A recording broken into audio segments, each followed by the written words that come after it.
Hey, what's up guys? My name is Moon Angel and I thought today I would give a little tutorial on how to work Ibis Paint. So first off, this particular program is free. Yay! It always has to have a free program. You can literally get this on any device, iOS, Android, anything in between. It works on all of them.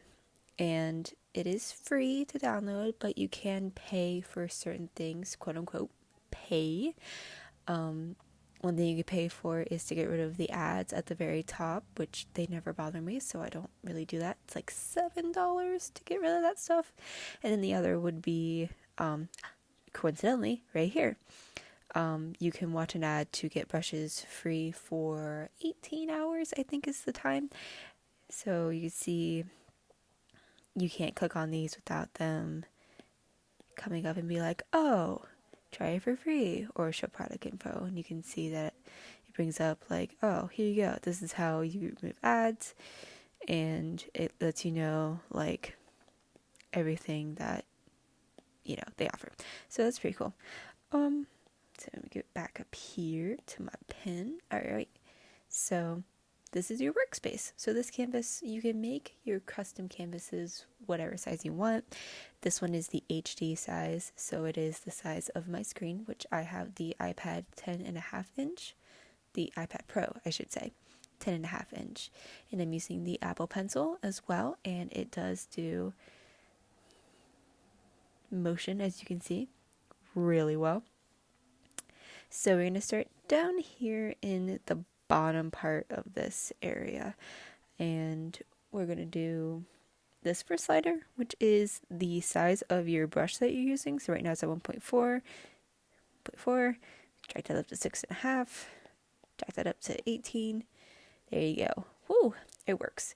So there's a lot of different options. All different brushes have different sizes and max sizes that this can go to. Like this can only go to 30, but as you can see, there's like 4 different kinds of paintbrushes and stuff. Everyone has 4 different variations, so there's a lot here, and it's definitely worth watching the ad to get the free paintbrushes because it's like a 30-second ad. It's not like you're there all day, so definitely worth it.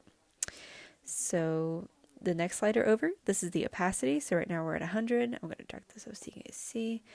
There's 100. Put that down to 50. Down to 22. So you can see the opacity is changing, which is really cool. So you can add a lot of depth to whatever you do in Ibis Paint. So this whole bar below these sliders, this first button is switching between your erase tool and your pen and your whatever brush tool you have. So I click it and we're now on eraser, and I can just erase. Same thing. Left slider is size. Right slider is opacity, which you can't really tell. So we're not zoomed in. I'm just going to erase all this. Yeah, here we go. And I'm going to click it and switch back, and I'm back to my brush tool. So again, this circle, this is where all of the brushes are. Again, any that have try it free little orange bar here, those ones you have to watch the ad to unlock them. But any ones that don't, you can just use whenever you want, which is pretty cool. On the next square, this is your color. You can make any swatch here and you can just drag it over. So like example, we'll do like this red color, so I can hold and I can just drag it down. Easy. And it's actually, I don't know if it's an unlimited palette, but these first 1, 2, 3 rows were what they put in, and then the rest are what I've done. So pretty cool. I don't know. Oh yeah, here you go. So you can enter, you can delete too. So that's pretty cool. They also offer the color wheel as well as the color sliders, which is really cool. So it depends on how you work. It's really flexible, which is really cool. So the next one is a down arrow. This just makes everything go away, so you can just focus on the canvas and not really worry about anything else. Don't know what I'm drawing. You can hit that arrow again and it all pops back up again. Right next to the down arrow, you have the left and the right undo. So left is undo, right is redo, all that good stuff. And then you have your layers. So this is where all your layer stuff is. So right now we're on layer 1. You can change your background at any time to transparent or to black transparent. I always keep mine on white because why not? So to your left, you have your entire preview here. Whoop, don't worry about that. You have your selection layer 2. If you select anything, it'll show up there. You can choose to clear layer. Up here on the top right, you can choose to invert layer color, move layer, invert it horizontally, invert it vertically, merge it down, delete the layer, and there's more options here. You can clear it grayscale, clear it white, opacity, rename it, save layer as a transparent PNG, save canvas as a PNG, and then you can save your canvas as a transparent PNG. So it's really nice if you want to do like storyboarding stuff and like import it into a new program or save it to a drive. That's really good. It's a good idea. There's also clipping and alpha lock, and of course there are layer types here as well as screen tones, which is pretty cool. So we also have this plus sign. You can add a new layer. There you can just click on this and go whoop, whoop, whoop, whoop. Doesn't matter. It'll reorder. If you don't have names on them, it'll just reorder numerically starting from the bottom to the top. So there's that. You can add a special layer, duplicate layer. You can add a layer from canvas. You can import from a library, and again, inverting your canvas horizontally and vertically, which is pretty cool. I can now choose that, do that, alpha lock. Pretty cool. Okay, and of course, the opacity of the whole layer is right here. It's by the alpha symbol. So all the way down, all the way up, down, up, up, down, up, down, up, down. Okay, so of that. All right, so we're going to just keep this. Okay, so obviously on your left hand you have your toolbar here. Really convenient. I don't think you can move it, so it stays there. Transform. Obviously we can move this around. I can shrink it. I can enlarge it. I can hit this button and enlarge and rotate, shrink and rotate, do all kinds of things, which is pretty cool. You can do repeats. That's how you make patterns. Turn that off. Interpolation means that it keeps the clarity of it on and off, I believe. I'm not really sure. You can have perspective. You can go, whoa.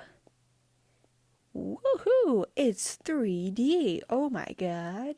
Look at that. That's so cool. And again, you can repeat this however much you want. Which is cool. And like you can adjust it both ways, which is pretty cool. This just moves it up and down, over, up and down. And of course, the interpolation is there. The mesh form. So if you like working with mesh, boom, right there. Cool.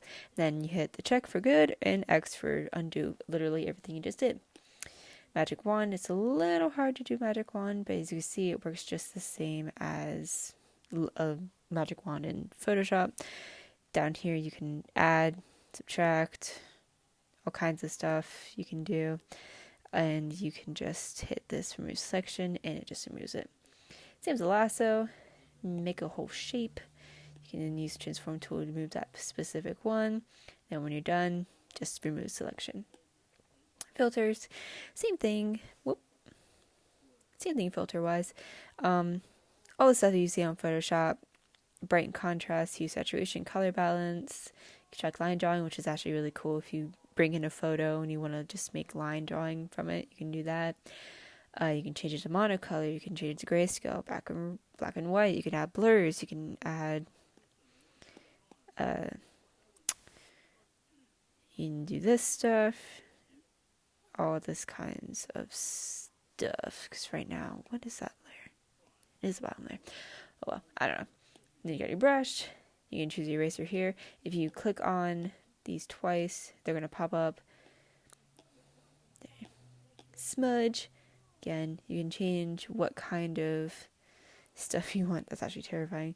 Blur it out. It's pretty cool. Bucket. So the bucket tool, you can do easy settings, or you can do like current layer, specific layer, just the whole canvas. Just do that. Bam. Pretty easy. Your text tool, you can add text anywhere. You just put hi, and you can change everything really easily. The size, use a slider, change a style if you want. You can, change the background of the text and how far over it is, how down it is. Spacing, sample. Then you can choose order if you want it to be up and down. You can do that. You can rotate it, all kinds of things. And just done. Pretty cool. And it makes it into a separate layer too, which is really nice. So we're just going to turn that off. Frame divider. But before you have a frame divider, you gotta have a frame. I think. Maybe not. Oh, it's because I'm on the wrong layer. Like, why is that doing that? So you can click add frame. This is great for making comics. I'm just gonna kind of do that. Yep, that works. And you can change the thickness of it. Just go there, and you can change the color. Then your frame divider, you can just go whoop, whoop, whoop, boop, boop. It's really cool. You can select. You can even manipulate it even more, or if you want to just get rid of it, I'm pretty sure you could just get rid of it, which is pretty cool. Whoops, got out of it. Back into it, so that this down here gets you out of that, so, and brings you back to your gallery. Okay, so I'm just going to hide this layer again. Eyedropper, you just tap anywhere, you can see it. You can also just hold down your finger or your pencil and you'll see this little thing come up. That's also the eyedrop too. So in Canvas, this is where you can change your size, trim, reset, rotate, left, right, invert, whatever you want to do. It's up to you. It's your call. And settings, this is where you can, set whether you want undos and redos, you want a quick eyedropper, you want to view your rotation, real specific stuff. You can do your pressure sensitivity, you can do your styluses here. Any stylus really works with this. I've tried a couple cheap ones, and then of course with the Apple Pencil, it just works. It just works a lot better. So definitely, play around with it for sure. And then we have, back to my brush here, up here, these 4 little dots in the top right hand corner. This one is basically, copy paste, clear the layer, that kind of thing. The next one over, this is your stabilizer. If right now it's on 3, but if I turn this on, watch what happens. Oops, I'm in the wrong layer. So it lets you know. Okay, so I'm just gonna do a color, not white. I'm such a dork. Alright. So it's kind of hard to tell. Right from there, I'm on the pen. Okay. Let me do this again.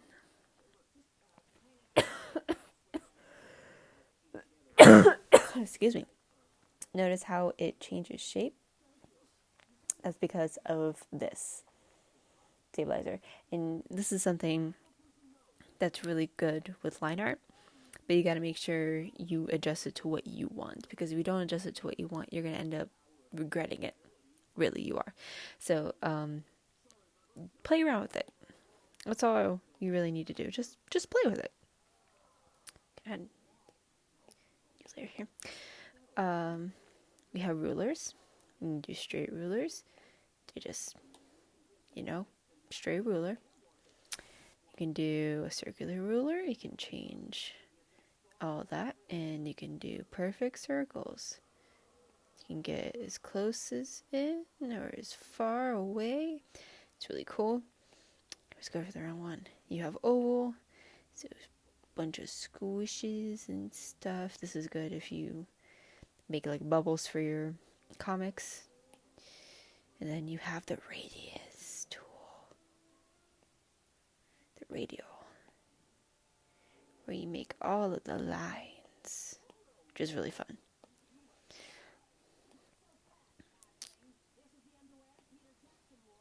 So let me just turn those off. Let me clear that layer. Okay, next ones we have symmetry. So this is really cool. You can just shoop. I suck at symmetry. Try it again. Nope. My dreams of making a mandala. Although that one looked like a butterfly. That was pretty cool. I still have my stabilizer on. Here we go. Kaleidoscope. So this is where you can get all the pretty designs for mandalas intact. Look how pretty that is. Oh, cool. Rotational spirographs. This is to make perspective, just a grid, and you can lock it, and you can do it all on top of it. It's kind of hard to see. Let's change that to brown. You can see. Yeah, kind of hard to see, but let me just do that. So there's perspective. You can change it at any time, and then you just lock it. You draw. That's it. It's pretty cool. Then you have the 3-dimensional one, but I'm not gonna get into that one. Okay, the last one is assets. So Ibis Paint allows you to use all the assets that are available, which is really cool. You have everything from Japanese patterns to regular patterns to realistic backgrounds to anime backgrounds to elements to living creatures, plants, frames, paper templates, user interfaces. You know, you can make whatever you want in this, which is really cool. And you can always see these to favorites. Here are some of my favorites. So I'm just gonna put in here. You can scale it to whatever you want. You can rotate it and all that good stuff. So, which is pretty cool. So just the canvas there. I'm just gonna cover that because, yeah. So that's pretty much it. That's all Ibis Paint. It's a really cool program. I really love it. Yeah, you'll get that pop-up. I don't know if I mentioned that yet, but you'll get that pop-up because you see these big old buttons. They want you to push that button to watch the ad to get the brushes for free for 18 hours. You should definitely do it. It's like 30 seconds out of your day. It's definitely not it's not a big deal, honestly. I do it all the time. I'm just too lazy to pay for, monthly memberships. So I hope you guys enjoyed this. Like I said, it is for literally anything that has an internet connection. So I hope you guys liked it and my little very poorly made doodle here. And what's also really cool about Ibis Paint is that you can export not only PNGs, but you can do JPEGs as well. And you guys can also do videos. It's an automatic thing. You just got to go into the the export option, and you can choose your movie and your length of movie. So that's really cool. So I hope you guys enjoyed this video. I hope I didn't rush through a lot of this, but if you guys liked it, feel free to give a like, comment below. Let me know if you use this app or not. If you don't, I highly suggest getting into it. Like I said, you don't need a stylus to use it. You can just use your finger. The person who made this app just uses her finger. So you do you. And yeah. Let me know what you guys would like to see next. I'd like to kind of make this a weekly or every other weekly thing. So just let me know. Okay, guys. See you later.